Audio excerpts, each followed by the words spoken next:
कैरीचा मेथी आंबा करण्यासाठी मी ह्या 3 कैऱ्या घेतल्या आहे. अर्धा किलोमध्ये ह्या 3 कैऱ्या आलेल्या आहे. त्यासाठी लाल मिरची, 1 चम्मच मेथीदाणा, 4 कळ्या लसूणच्या पाकळ्या आणि थोडंसं जिरं. एक कढई घेतली आहे आणि त्यात मी अगदी थोडंसं 1 चम्मच तेल घातलं आहे. थोडीशी मोहरी घालते, थोडंसं जिरं घालते. त्याच्यात मी लसूण अख्खी पाकळी घातली आहे. आवडत असेल तर घाला, नाही त्याला कुटून घ्या. आणि लाल मिरची आणि मेथी असं करून मी याला छान फोडणी खमंग भाजून घेत आहे. आणि त्यात घालू हे कापून घेतलेले, साल काढून कापून घेतलेली कैरी.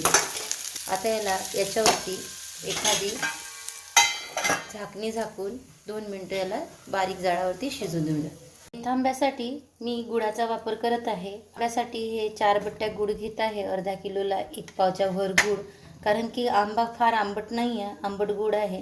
गुळाचे प्रमाण, साखरेचं प्रमाण हे आंब्यावरती डिपेंड आहे. आंबट असेल तर जास्त घाला, आंबट गोड असेल तर तुम्हाला आवडेल तसा घाला. याला आपण बारीक फोडून घेऊ. छान आंबा असा वाफेत नरम झालेला आहे. आता यात घालू.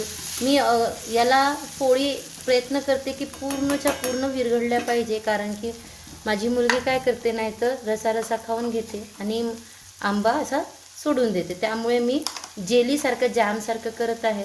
पण तुम्ही कमी शिजवू शकता. अगोदरच गूळ घालून, जसं फोडणी घातलं तेव्हाच गूळ आणि मीठ घालू शकता. पण मी आंबा थोडा सॉफ्ट व्हावं म्हणून थोडा शिजवला. जेली टाईप, मी चटणी टाईप हे बनवणार आहे. तर आंबा छान मऊसूत शिजला आहे. यात मी मीठ घातलं. आता हळद आणि गूळ घालून घेऊ. थोडीशी हळद घालू आणि हा गूळ जो मी फोडून घेतलेला आहे तो घालून घेते. आता बघा, मी आंबा अगोदर शिजवला आहे, त्याच्यामुळे एकदम चटणीसारखं, जॅमसारखं होणार आहे. पण तुम्हाला फोडी फोडी जर आवडत असेल तर तुम्ही जेव्हा आंबा फोडणीत घालता तेव्हाच गूळ, मीठ, हळद एक सोबत घालून घ्या. बघा, असं छान असं पातळ झालेलं आहे. थोडंसं आपण गूळ मेल्ट होतपर्यंत असंच भाजून घेऊ.